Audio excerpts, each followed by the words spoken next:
Before we begin, the stories in this podcast are not teachings. They're not facts dressed up as gospel. They're not trying to convince anyone of anything. What you're about to hear is memory, not just mine, but collective, symbolic, sometimes buried, sometimes twisted, sometimes so close to the bone it doesn't need a name. I'm not here to teach you how to heal, or how to believe, or how to be. I'm here because the spiral pulled me in, because something whispered, "Look there, no, lower, no, further, back." And I listened. Some of this will sound wild. Some of it might feel like a lie you were told a long time ago, finally cracking. Take what stirs, leave what doesn't. But if your fingers are already reaching for the spine of that forbidden book, then you're exactly where you're meant to be. Welcome to the echoes from the Forbidden Shelf.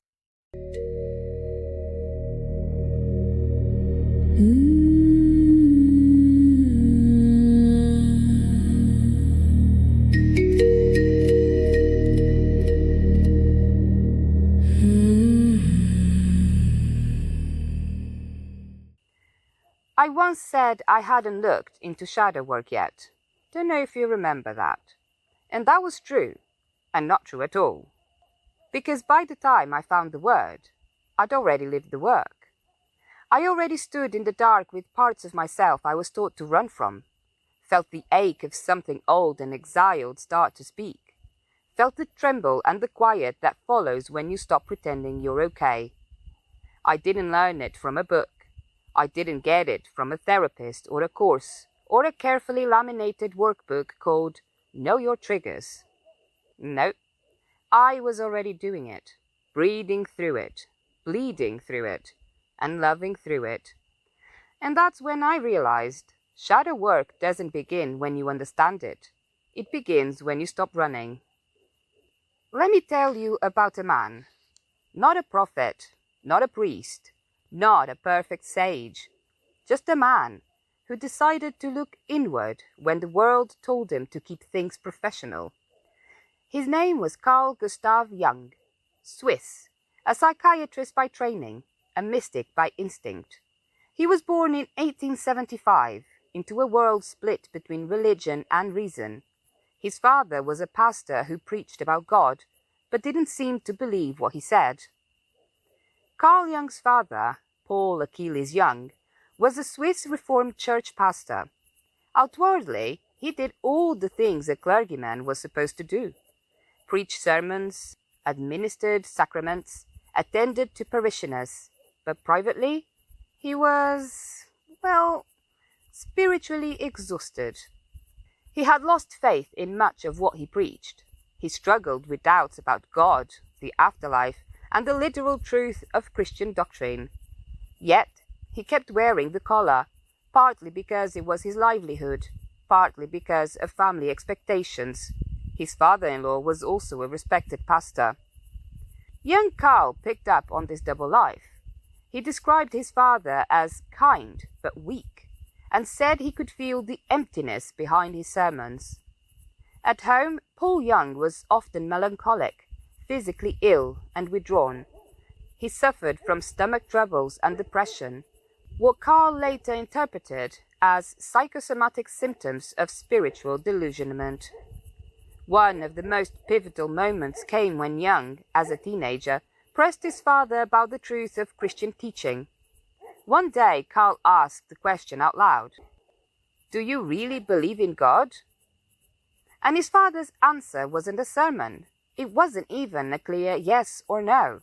It was vague, evasive, the answer of a man who could no longer say the words with conviction, and Jung realized he no longer believed the things he was compelled to preach. That moment didn't just disappoint Jung. It branded him. It planted a seed. Jung would never live a divided life like that. It's one of the reasons he walked the path of psychology and myth rather than the pulpit.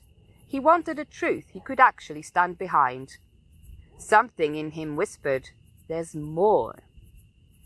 If you know that about Jung, his entire body of work suddenly makes more sense.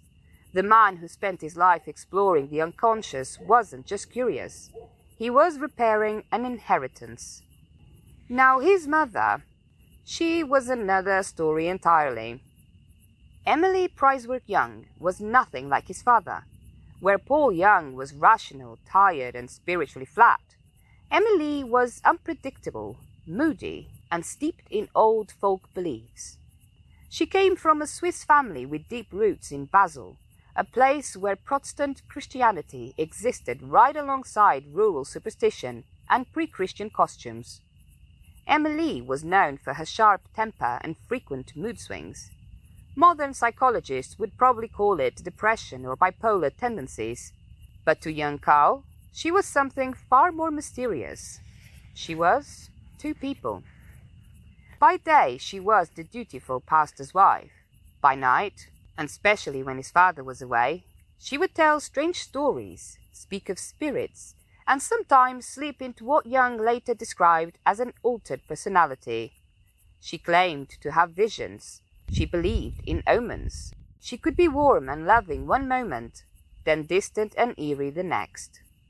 Jung's earliest memory of her wasn't of hugs or lullabies, but of her saying matter-of-factly, "Never trust people, especially not men." She slept in a separate bedroom from her husband, and Jung, even as a child, sensed that their marriage was an empty shell. This two-faced aspect of his mother haunted and intrigued him. In Memories, Dreams, Reflections, he describes her as having a secret life, one foot in the respectable world, and one foot in a shadowy, mystical realm. He also believed her second personality had ties to the collective unconscious, that she was, in some way, a doorway to something older and stranger than Christianity. This was the household Carl grew up in. A father preaching a faith he didn't believe, a mother with one hand on the Bible and the other in the spirit world. No wonder Jung grew up asking questions neither parent could answer. Jung didn't want easy answers. He wanted to understand the soul, not just its symptoms, but its symbols. He studied medicine, then psychiatry. He trained under Sigmund Freud, the father of psychoanalysis. At first, Freud believed everything was about sex and repressed desire. Jung thought, sure, maybe that's part of it. But what about the dreams that come with myth in them? What about the symbols that people see across cultures without ever meeting? What about the monsters that don't live out there, but in us? Jung broke from Freud and dove deeper. He started listening to patients, not just their memories, but their metaphors. He started tracking dreams like they were maps. He read mythology, alchemy, theology, folklore. He began to see patterns, the same shapes hiding in different skins. A dragon guarding the treasure, a cave that swallows you whole, a fruit you are told never to touch, a child carrying an old wound, a twin made of shadow walking just behind you. Different names, different faces, but always the same truths circling back. And he realized, we're not just shaped by what we know, we're shaped by what we hide. That's how he came to the idea of the shadow. He believed every human has an unconscious, a vast inner world filled with the parts of ourselves we don't want to see. Not just fear, but also power, lust, anger, grief, desire, even joy if we were taught not to feel it. We push these parts down, out of view, because we want to be loved, because we want to be safe, because someone told us, that's not who you're supposed to be. But those parts don't disappear. They fester. They show up in what triggers us, in our projections, in our relationships, in our breakdowns, in the patterns that seem to follow us no matter how far we run. Jung called this exiled part of the self the shadow, and he believed, until you make the unconscious conscious, it will direct your life, and you will call it fate. So what is shadow work? In the Jungian sense, is the practice of turning inward, of facing what's been buried, of making peace with the parts you were told to hide. It's not positive affirmations and mood boards. It's the conversation behind the locked door. It's asking, who did I become just to be accepted? What part of me did I silence so I wouldn't be abandoned? What's still waiting to be seen? Jung didn't just theorize this, he lived it. After his break with Freud, he fell into what he called a creative illness, an inner descent so powerful it nearly broke him. But instead of resisting it, he let it take him. He recorded his dreams. He painted his visions. He wrote down entire conversations with archetypes, spirits, and inner guides. This became the Red Book, a wild, handwritten, illustrated map of the soul's underworld. Not a clinical manual, not a self-help book, a personal myth, a sacred spiral, a man confronting his own shadow and making art out of it. Jung believed that shadow work isn't about becoming better, it's about becoming whole. Not just light, not just dark, but both, integrated, unhidden, alive. And he believed that the moment we stop pretending, the moment we meet the part of us that's been knocking from the inside, we begin to heal, not by fixing it, but by remembering that it was always us. Jung believed that the human psyche isn't just made of one voice. There's not just you. There are many yous, some shaped by memory, some shaped by story, some shaped by silence. But among all these parts, there are two that hold a very old power, the anima and the animus. The anima is the feminine part of the male psyche. The animus is the masculine part of the female psyche. Jung didn't mean this in a gender stereotype way. He was speaking in archetypes, the symbolic forces within us. Each person, regardless of gender, holds both energies inside. The anima might show up as emotion, intuition, the pull toward creativity or chaos or mystery. The animus might appear as logic, willpower, direction, structure, inner authority. Together they are the inner marriage, the union of opposites, the blueprint for sacred balance. But most of us, we're at war with one of them. We reject our anima because we're told feelings are weak, because mystery is dangerous, because softness gets you hurt. We exile our animus because we were told power is violent, because anger is shameful, because speaking up will make us unlovable. So instead of integration, we get projection. We fall in love with people who carry the parts we've rejected. We idolize or demonize the energy we haven't met inside ourselves. Jung saw this everywhere.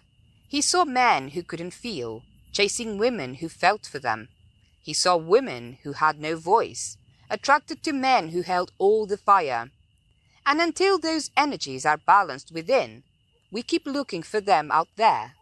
That's why Jung said, the meeting of two personalities is like the contact of two chemical substances. If there is any reaction, both are transformed. But real transformation doesn't happen through another.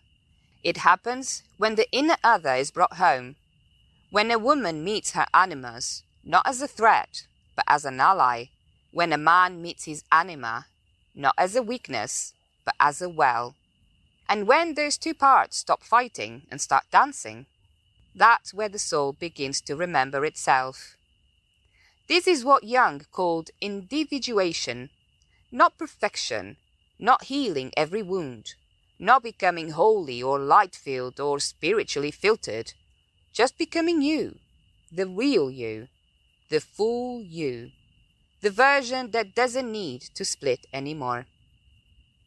He saw the human being as a kind of myth, unfolding, remembering, spiraling, and he believed that if you follow the symbols deep enough, if you walk the dream long enough, if you make peace with what you've buried, you'll find the self. Not the ego self, not the social self, but the capital S self. The wholeness you were born with, before the edits, before the exile, before the forgetting. That was Jung's work. Not to fix you, but to give you the map you'd forgotten you already carried. And shadow work is just one way in. Some people find this work through therapy, some through books, some through breakdowns, some through birth, some through loss. But sometimes you don't find the work finds you. And you don't even know what to call it. There's no guidebook, no framework, just a moment, maybe ordinary, maybe devastating, when something shifts and you stop running. Not all shadow work happens in journals. Not all healing comes with a singing bowl and a smudge stick. Sometimes it happens in the kitchen, in a fight that starts one way and ends in tears you didn't know you still had, in silence that stretches just long enough for the truth to land, in the way your voice catches when you say, "I'm not okay," and someone stays, when the person you're afraid to lose once they meet the whole you loves you even more. That's the work, even if you never call it that. It's not polished. It's not aesthetic. It's not something you put on your vision board. It's messy. It's vulnerable. It's holy in a way no one claps for. It sounds like, "I didn't mean to hurt you, but I did. I'm scared and I don't know what I need. I've been pretending for so long I forgot who I am. I think this sadness has been waiting to be felt for years." And it looks like sitting with yourself when everything itches to leave, naming what you've avoided, not fixing it, just being with it, letting the scream come, letting the silence follow, breathing through the ache instead of trying to explain it away. I've lived those moments. I didn't call it shadow work. I didn't know that's what it was. But I know now. Because every time I stopped pretending, every time I told the truth, even when my throat shook, every time I chose to stay with what hurt instead of running or numbing, that was the work. I didn't have a title for it. I didn't post about it. There were no moon circles or breathwork playlists or hashtags to follow. Just a truth so raw it almost scorched, and the choice to face it instead of flinch. That's shadow work, not as a method, but as a moment. And maybe you've done it too, without knowing what to call it, without anyone telling you it mattered. But it did, because every time you faced yourself instead of fleeing, you rewrote the myth. You broke the loop. You brought something home that had been waiting far too long. Nobody gets to adulthood untouched. We're all shaped by culture, by family, by the places we lived, the gods we were told to obey, the emotions we were allowed to show, and the ones we had to hide. Don't be so sensitive. Boys don't cry. Nice girls don't talk like that. Anger is ugly. Be quiet. Smile. Be grateful. Be small. Bit by bit, we learned the rules, the lines, the masks. We learned that being accepted is safer than being real, that being good gets you love, even if good means shrinking into half a person. We learned to perform. We clap for resilience that's actually repression. We praise politeness that's actually fear. We celebrate people who never cry, as if that's strength, not shut down. And the parts of us that don't fit, we bury them. We call them bad habits, immature, crazy, demonic, too much. We don't ask where they came from or why they're still hurting. We just call them names and push them deeper. That's not just conditioning. That's trauma wrapped in manners. That's exile disguised as growth. And the world rewards it. You get the job, you keep the peace, you fit the mold. But inside, something aches, something scratches at the edges, something keeps whispering, "There's more to you than this." And that whisper? That's the shadow, still alive, still waiting. Because here's the secret. The parts you buried didn't die. They just learned to speak in symbols. They became your triggers, your obsessions, your dreams, your self-sabotage, your untamable instincts, your loudest desires, your deepest shame. They became the stories you're drawn to, the characters you root for, the villains who feel suspiciously familiar. Because the parts you're told to fear are often the parts that would make you whole. Society doesn't teach us how to feel. It teaches us how to cope. Not how to come home to ourselves, but how to survive the split. Shadow work undoes that. Not by rejecting the world, but by refusing to let the world define what's real anymore. You get to ask, who was I before I learned to perform? Who do I become when I stop apologizing for my depth? And when you start noticing the witch, the rebel, the heretic, the one who refused to shrink, you can't help but start noticing what the world calls dangerous. The stories they lock away, the people they erase, the knowledge they burn. And sometimes you go and look, not because you think it's yours, but because you want to see what they were so afraid of.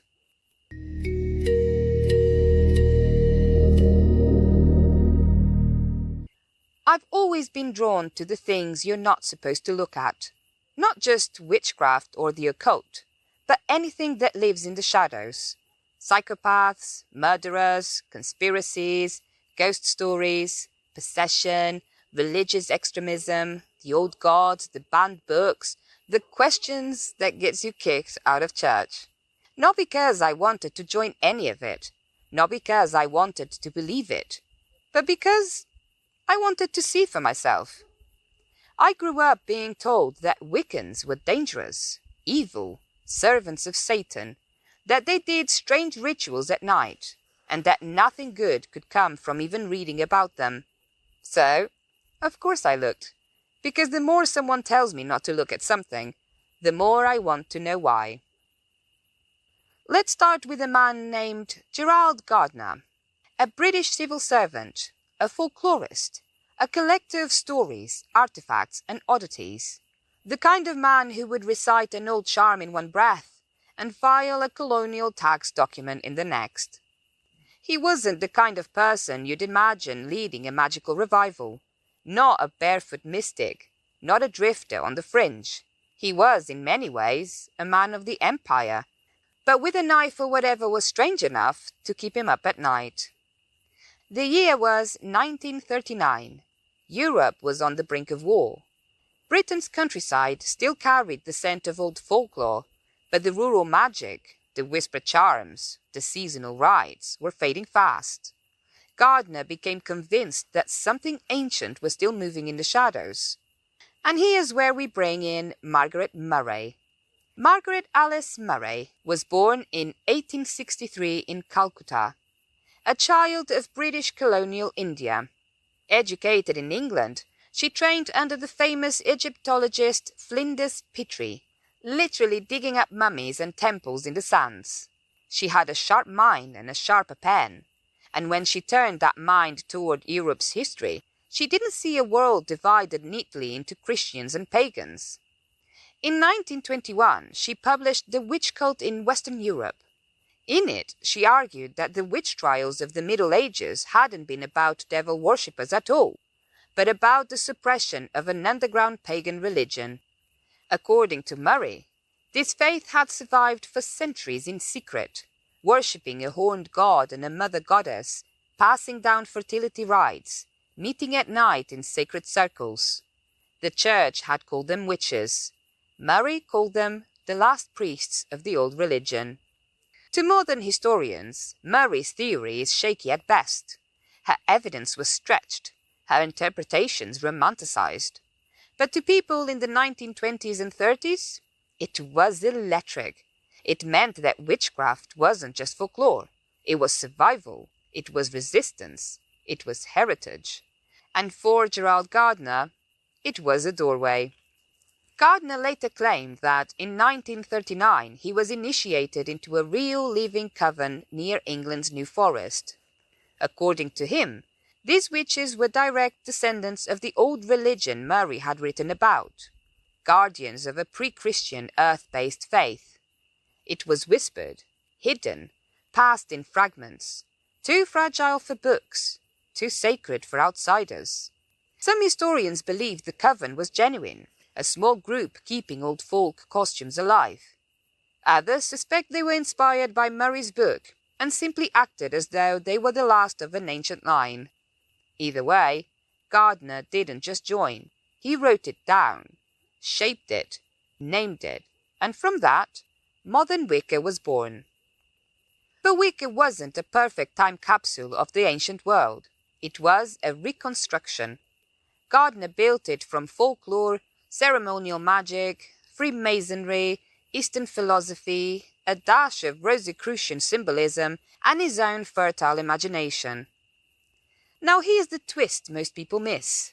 Gardner's earliest rituals weren't entirely his own. He borrowed heavily from the works of Aleister Crowley, the infamous occultist, founder of Thelema, and self-proclaimed Great Beast 666. Crowley's magical orders, like the OTO and the Golden Dawn, had their own intricate rituals. Gardner, a member of Crowley's OTO for a time, copied large portions of Crowley's liturgy into his Book of Shadows. When someone pointed out the obvious, Gardner's friend and fellow occultist Doreen Valiente stepped in with a quill and a mission. She rewrote vast sections, softening the tone, removing the more obvious Crowley fingerprints, and infusing it with the more poetic, nature-based language that would become Wicca's signature. Crowley's fingerprints were all over Gardner's first rituals. And yes, the witchcraft revival in Britain owes as much to borrowed lines from the Great Beast as it does to any ancient coven in the woods. Make of that what you will. If Gardner was the architect, Valiente was the interior designer, making the place actually feel like home. The result was something new. A spirituality rooted in rhythm, not rules.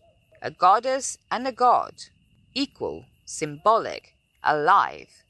Nature as scripture, the turning of the seasons as sacred text, a morality based not in fear, but in intention. And it harm none, do what you will. At first glance, it sounds like license. Do whatever you want, just don't hurt anyone. But the deeper meaning was more radical. It told you to act from your deepest, most sovereign will, not impulse, not habit, not guilt. And harm none wasn't just about others. It was about yourself, your body, your boundaries, your shadow. It wasn't a commandment. It was a compass.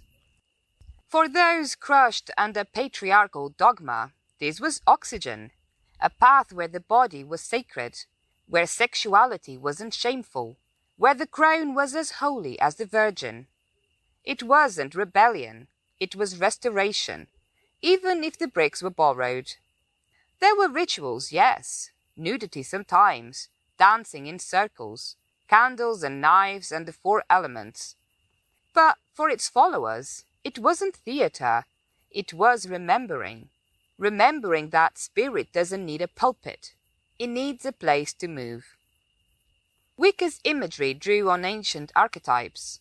The triple goddess, mane, mother, crown, appearing not just in Celtic myth, but in the Greek Moirai, the Norse Norns, and the triple-faced Hecate. The horned god, not the devil, but the stag, the green pulse of the forest, the seed that dies with the harvest and rises with the spring. Together they danced the oldest dance. The maiden, youth, promise, potential. The mother, creation, ripeness, power. The crown, death, wisdom, the end that becomes beginning. Life, death, rebirth, again and again and again. Wicca wasn't pure, wasn't ancient in the way it wanted to be. But maybe that didn't matter. Maybe it was just another echo from the forbidden shelf, another way the old gods, or the human hunger for them, slipped back in, another crack in the spell of spiritual control. And for some, that was enough. Now the story shifts, because while Wicca was busy rebuilding magic from the earth up, another woman was looking beyond the soil, beyond the moon, and into the stars, calling down a vision she would name Theosophy.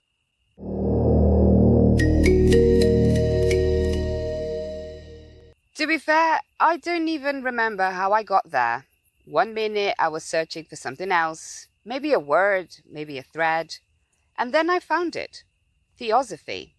A word I heard in passing. One of those dusty shelf terms you imagine belongs to some 19th century spiritual club.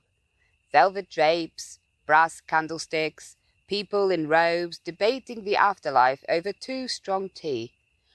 Or maybe just a special tea. Who knows? And I don't remember ever hearing it in my own world growing up. I can barely imagine why. And yes, of course, that is dripping in sarcasm. Theology? Absolutely. That was a familiar shape in my mouth. But Theosophy? That one had never been invited to the table. So what do you think I did? Of course, I went looking. And I couldn't look away. Because Theosophy isn't just a belief system. It's a cosmic memory machine. It takes the whole universe, every myth, every god, every sacred text, every hidden history, and braids them into a spiral so dense, so layered, so beautiful and unhinged, you're not sure if you've uncovered ancient truth, or stumbled into a spiritual hallucination printed on parchment. It began in 1875, in New York, a city already buzzing with the industrial age, machines hissing, ships crowding the harbor, electric lights still a novelty. The world was industrializing, colonizing, rationalizing, and trying very hard to bury the mystical under steel and steam. And right there, in the middle of it, stood a woman named Helena Blavatsky. She was born in 1831 in what is now Ukraine, then part of the Russian Empire. Her father was a colonel in the Russian army, a man of logic and command. Her mother, a novelist, sharp, imaginative, fiercely intelligent, often called the Russian George Sand. She wrote about strong women, forbidden loves, social injustices, and she died far too young. Helena grew up with one foot in the world of strict empire and another in the world of unbridled imagination. But she didn't belong fully to either. She saw spirits before she could name them, felt things no one else could explain. She devoured books, history, myth, alchemy, scripture, especially anything forbidden or strange. Sorry, she just sounds, very familiar. At 17, they tried to marry her off. She ran away, and that became her rhythm. Stayed just long enough to see the pattern, then vanished before the trap shuts. She wandered through Europe, Egypt, India, and according to some accounts, even Tibet. The timelines are messy, her own stories changed. But that's the thing about mystics. They don't move in straight lines, they move in spirals. Blavatsky wasn't subtle. She smoked like a chimney, swore like a sailor, travelled alone, claimed to see spirits, wrote volumes in a trance, and insisted her teachers weren't professors or priests, but masters, ascended beings from beyond the physical plane. You could roll your eyes, or you could lean in. Either way, she refused to be ignored. In 1875, with journalist Henry Steele Olcott and a few others, she founded the Theosophical Society. They declared their mission with the kind of boldness you almost never saw in public in the 1800s. especially from a woman, to form a nucleus of the universal brotherhood of humanity beyond race, creed, sex, caste, or color, to study ancient and modern religion, philosophy, and science side by side, to explore the hidden laws of nature and the latent powers in human beings. Pause there for a second. That was the 1800s. Women couldn't vote. Science was still measuring skulls to prove racial hierarchies. Mysticism was either laughed at or burned out of existence. And here was a woman saying, maybe all religions are fractured pieces of the same ancient truth. Maybe magic and science were never meant to be enemies. Maybe power doesn't belong to the empire. Maybe it lives in you. Explaining theosophy is like trying to describe a dream written by 1,000 cultures over 10,000 years on parchment that keeps shifting under your fingers. But here's the spiral, the red thread that runs through it all. Theosophy teaches that truth is universal, and that behind every tradition, every god, every sacred story, is a single ancient wisdom. They called it the ageless wisdom. They believed the universe is alive, not just matter, but consciousness, unfolding itself. That spirit and matter aren't enemies, but extremes of the same spiral. That the soul is immortal, evolving through cycles of reincarnation and karma. That every human is on a journey, not just individually, but as a species, across vast epochs called root races. That there are hidden masters guiding evolution from behind the veil, and that the true self, the Atman, is divine, indivisible, eternal. I could keep going here into the root races, the masters, the Mahatma letters, the chaotic beauty and contradictions of the secret doctrine, but this is already stretching into the territory of a myth within a myth, and you feel it. Because whether you think Blavatsky was a prophet, a fraud, or a woman who lived entirely in the grey between, one thing is undeniable. She cracked open the idea that truth could belong to everyone if they were willing to go looking for it. In theosophy, humanity didn't evolve in a neat, Darwin-approved straight line. It moved through root races, 7 vast spiritual seasons in which consciousness and form shifted together. Some were physical, some were not. Some belong to a past so far back it feels like a half-remembered dream. Some have not yet arrived. Helena claimed these root races weren't just poetic symbols. They were stages of human existence, stretching across millions of years. The first root race, etheric, luminous, no dense bodies, no bones, no need for language. These were like vast elemental beings, moving in a haze of early Earth, almost one with the planet's own breath. The second root race, more physical, but still fluid, sweat-born, beings that could divide and reproduce without mating. They lived near the poles in an Earth far warmer than today. The third root race, the Lemurians, towering, long-lived, with bodies dense enough to shape tools, but still carrying a deep memory of Earth's elemental pulse. Here, sex as we know it began, and with it, choice, change, and the slow forgetting of where we came from. The fourth root race, the Atlanteans, advanced, radiant, masters of lost sciences, but corrupted by power, ego, and a hunger for control. Their fall, through greed, war, and cataclysm, became the flood myths scattered across cultures. The fifth root race, us, the so-called Aryan root race. And here's where it gets messy, because Blavatsky's vision of a spiritual lineage was later twisted into racial ideology by people who ripped it from context and drained it of its mystical meaning. Ha! Surprise, surprise, like we haven't seen this before, have we? Things that get rewritten or just get plucked out of here and then put there in a completely different context? Yeah, seen it before. Keep seeing it as well, everywhere. The 6th and 7th root races, still to come, higher, more integrated, more luminous.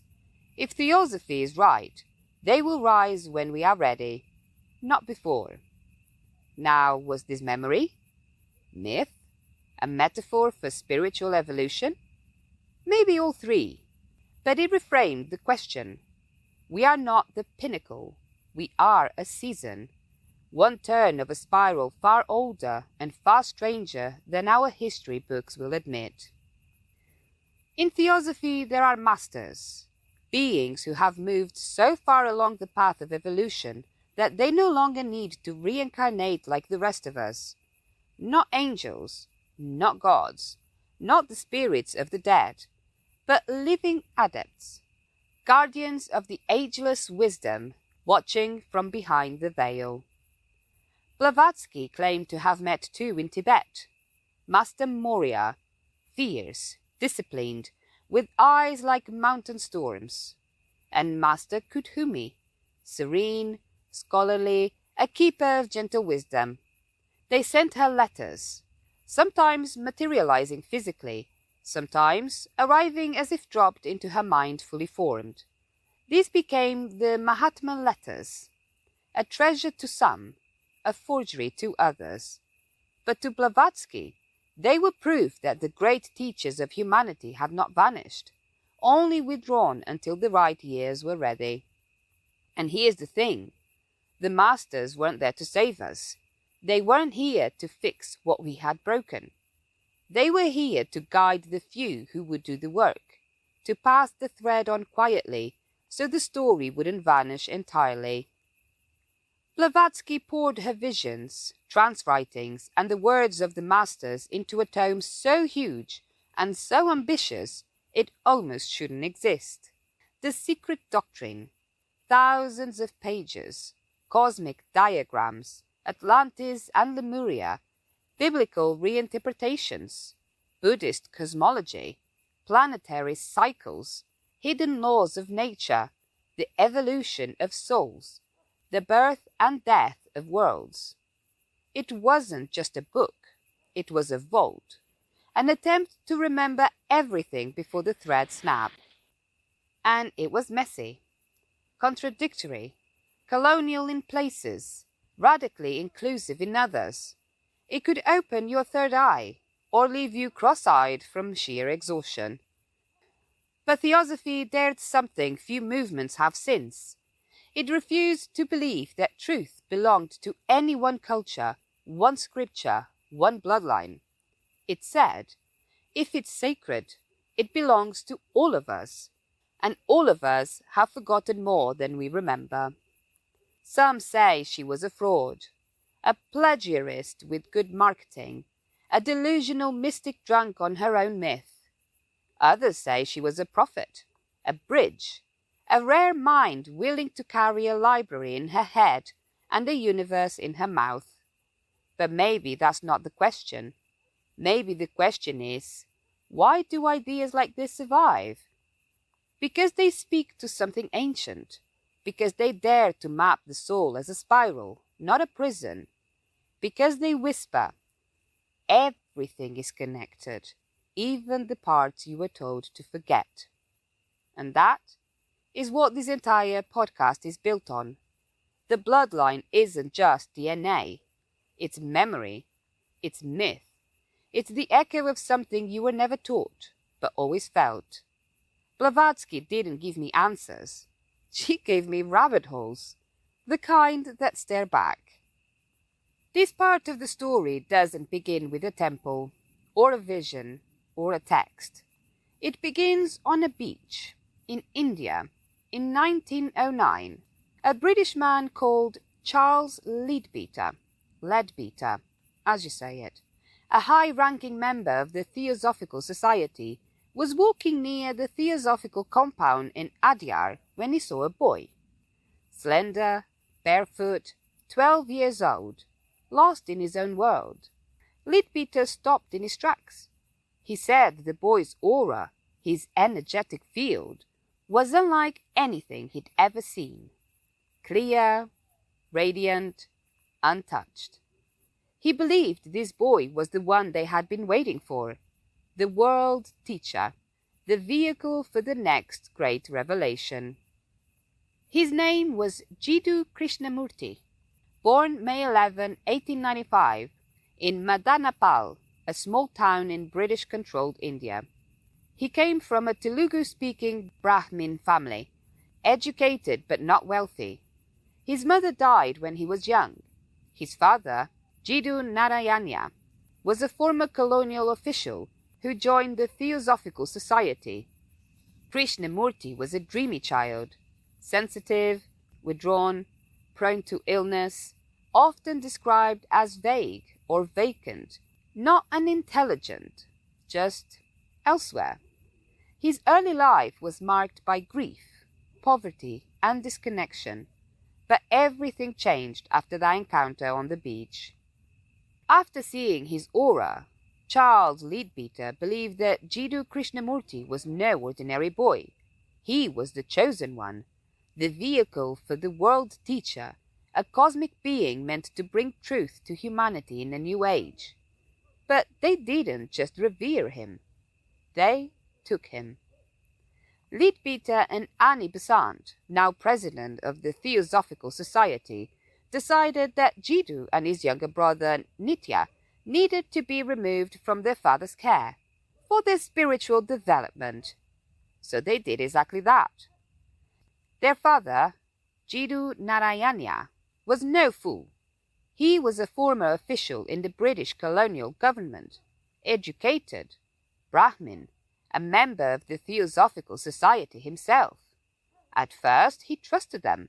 He believed the society might offer his sons opportunity, education, travel, safety.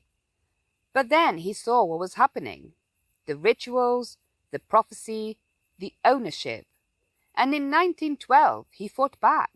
He filed a legal case in the Madras High Court, demanding custody of his sons. He said they were being manipulated, that the society had no right to keep them, that their teachings were dangerous, that they were turning Jiddu into a puppet. And you'd think, maybe, just maybe, the court would side with the grieving father. But they didn't. The British colonial court ruled in favour of Annie Besant. Fancy that. They said the boys were thriving under her care, that they were being educated, refined, spiritually nourished. They dismissed the father's concerns, because in that system, an Indian man, even one who had served the empire, had less authority over his children than a white woman with a mystical title. It wasn't spiritual care, it was spiritual colonization, and suddenly Theosophy wasn't a movement anymore, it was a machine, doing what all systems eventually do, turning prophecy into property, taking a boy who'd barely begun to live and preparing him to carry a crown he never asked for.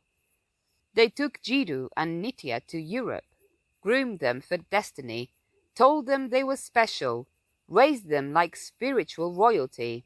And their father, the man who once held them as babies, died in 1924 without ever getting them back. He died estranged from his sons, watching his boys disappear into a prophecy. That's not a mystical story. That's a tragedy. And I'm going to be honest here. When I looked into Theosophy, when I started looking into what it was, I was actually really excited about it all. And I was like, oh, this is new. And then they go and do something like this. And it's like, how? Why do people in high places, always feel entitled? They know better. And they will have their way. I mean, how can you take children out of a father? It doesn't even make sense. I'm sorry. I got really riled up when I found this up. So, sorry, rant is over. And let's be honest, this part taints everything. It's hard to keep calling it spiritual evolution when you watch it do the same thing religion always does. Claim enlightenment, while gatekeeping the truth, preach unity while practicing erasure, say all paths are equal, but steal a child in the name of a higher path. And that's what hurts, because Theosophy said all religions were fragments of the same ancient truth. It said no race or caste or gender was superior. It said the divine lives in every being. But when it came down to it, it colonized the very land it claimed to honor. It took the sacred and turned it into spiritual empire. And the boy? He didn't ask for any of it. In 1911, when Krishnamurti was just 16, Besant and the Society founded a new organization, the Order of the Star in the East. Its mission? To prepare the world for the arrival of the world teacher. Who? Krishnamurti himself. Thousands joined. In Europe, in India, in America, people gathered, listened, waited. Spiritual seekers sold their belongings. Gurus turned their ashrams over. Wealthy patrons donated vast sums. Krishnamurti was taken on global lecture tours, treated like a living prophecy. He was sent to Ojai, California, to rest and recover from illness, a place he would return to often in later life. He met leaders, scientists, mystics. He sat in silence. He studied. He suffered migraines, visions, even what some described as Kundalini awakenings, intense spiritual episodes that left him dazed and physically wrecked. These weren't just passing phases. Krishnamurti's body became a battleground between expectation and resistance. From the time he was taken in, he struggled with frequent illnesses, fevers, fatigue, and episodes so intense they left him bedridden for days. Some described him as hypersensitive to energy. Others whispered it was madness, or possession, or divine unfolding. At age 29, while staying in Ojai, he experienced what followers called the process, a recurring series of migraines, partial paralysis, trance-like visions, and out-of-body states. He would cry out in pain, collapse, wake up hours later speaking of light, of energy, of something vast moving through him. Doctors couldn't explain it, and Theosophists claimed it was the final proof that the world teacher was awakening. But behind the scenes, it was agony. Nitya wrote that his brother would suffer like a madman, racked with pain, hallucinating, shivering for hours, and afterward Jiddu himself would seem both stunned and transformed. Some say it was Kundalini energy, rising too fast through an unready vessel. Others say it was trauma, psychological fragmentation caused by too much pressure, too young. But whatever it was, it shook something loose in him. Then something happened. It didn't happen all at once. It built slowly, like pressure behind the eyes. The death of his brother Nitya in 1925 shook him. They had been inseparable. Nitya was his anchor, his mirror, and Theosophists had promised that Nitya would survive his illness, that the masters had confirmed it. But Nitya died, and something in Krishnamurti cracked. In 1929, in Ommen, the Netherlands, Krishnamurti stood before thousands of followers of the Order of the Star and disbanded it. He said, "Truth is a pathless land. I do not want to belong to any organization of a spiritual kind. Please understand this. If an organization be created for this purpose, it becomes a crutch and a weakness. I do not want to lead. I do not want followers." And just like that, he walked away. He returned all donations. He gave back property. He refused to be worshipped. He rejected the title. He turned from the prophecy, and he began again. For the rest of his life, another 60 years, Krishnamurti taught all over the world. He lectured without notes. He refused followers, titles, rituals. He never claimed divinity. He never settled into a system. He said truth cannot be found in religion, philosophy, political ideology, or spiritual hierarchy. He didn't tell people what to believe. He asked them to observe. He spoke of total freedom from authority, even spiritual authority, psychological inquiry, the illusion of the self, the danger of following anyone, the need for silence, for stillness, for radical attention. He refused the guru role. He wouldn't let people kiss his feet. He once told a devoted student, "Why are you listening to me? I'm just pointing. Look at what I'm pointing at, not at me." Well, that was a teaching and a half, eh? His ideas were deeply influential on figures like Aldous Huxley, Bruce Lee, Eckhart Tolle. He helped shape modern dialogues around mindfulness, ego death, and liberation. But he never built an empire. He never published a dogma. He died with no successor, because to him, the moment you follow someone, you cease to follow the truth. Why does this story matter? Because it's the opposite of every Messiah myth we've been taught. He was chosen, exalted, prepared, gifted the crown, and he refused. He didn't rebel. He didn't rage. He simply said, "This is not truth, and I will not pretend that it is."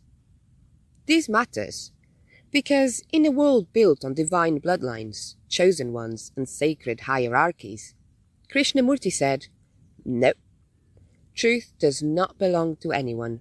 It is not inherited. It is not revealed through a system. It is discovered, moment by moment, within."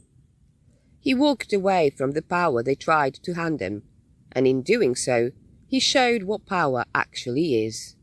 And that is a bloodline worth remembering. Krishnamurti didn't leave behind a doctrine. There were no commandments, no temples, no secret book to memorize. Just silence, questions, and a refusal to be worshipped. He showed that power doesn't have to wear a crown, that truth doesn't need an altar, and that the divine might not live in systems, but in the breath between thoughts. And maybe that's the whisper inside Bloodline, because this podcast was never about proving who was right. It's not about making anyone believe what I believe. It's about spiraling deep into the stories we were given and asking what they really meant. Who wrote them, and why? What if the real sacred text wasn't the Bible, or the Bhagavad Gita, or the secret doctrine, but your own remembering? What if the most ancient wisdom was the one they trained you to ignore? Blavatsky tried to write it all down, thousands of pages, symbols, maps, mythology, a spiral staircase of knowing. Krishnamurti tore the staircase apart and said, "You are the path. There is no map." And me? I'm not here to teach. I'm not here to lead. I'm just pulling the thread, tracing the bloodline, not just of DNA, but of ideas. The ones we inherited, the ones we erased, the ones still alive in us. This story isn't finished, because memory isn't linear. It's spiral. It circles back, and sometimes it hands you a name you thought you'd forgotten. So if something stirred in you, a question, a curiosity, a crack of light, well, then the thread is working, and we're still remembering. Because the bloodline was never just about where we came from. It's about what's still waking up inside us. You can drop me a thread anytime on Instagram, at Bloodline Myths. I'd love to hear what rabbit hole it sparked for you. If it sparked any, who knows? Follow if you're curious, message if you're brave, or just whisper it to the wind. I'll catch it eventually. I'll be back in 2 weeks with the next turn of the spiral. Until then, remember, the bloodline isn't just a story we forgot to tell. It's the one we're still writing. Bye!